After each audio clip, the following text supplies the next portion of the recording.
हे बघा, मी सकाळीच खुलासा केलेला आहे। जालना जिल्हा मध्यवर्ती बँकेची निवडणूक होती।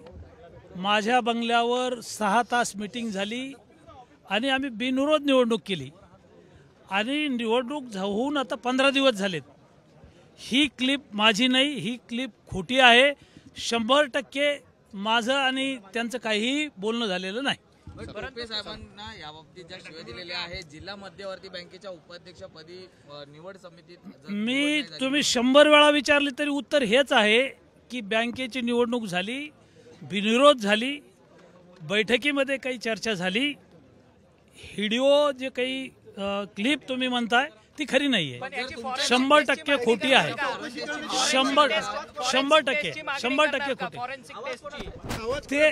ते मी आता पाहिलंय। कायदेशीर काय सल्ला घेऊन वकिलाशी बोलून मी ठरवल काय करायचं। चला, काही नाही, संपलेला विषय आहे। 15 दिवसापूर्वीची घटना आहे।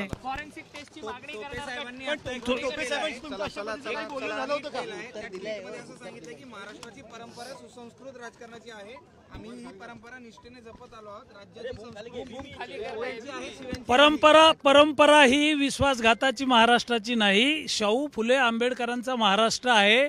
राजकारणामध्ये दिलेले शब्द पाळले पाहिजे आणि दगाफटका केला नाही पाहिजे।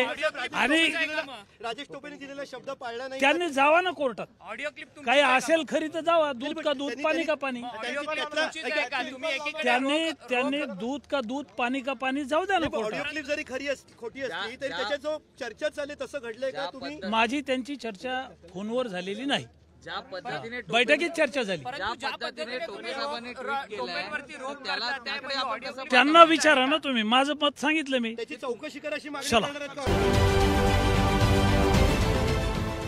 देश विदेशातील प्रत्येक घडामोडींचे लाईव्ह अपडेट मिळवण्यासाठी आता साम टीव्हीच्या सर्व सोशल मीडिया प्लॅटफॉर्मला लाईक, फॉलो आणि सबस्क्राईब करा। तसंच सर्व नोटिफिकेशनसाठी बेल आयकॉन प्रेस करायला विसरू नका।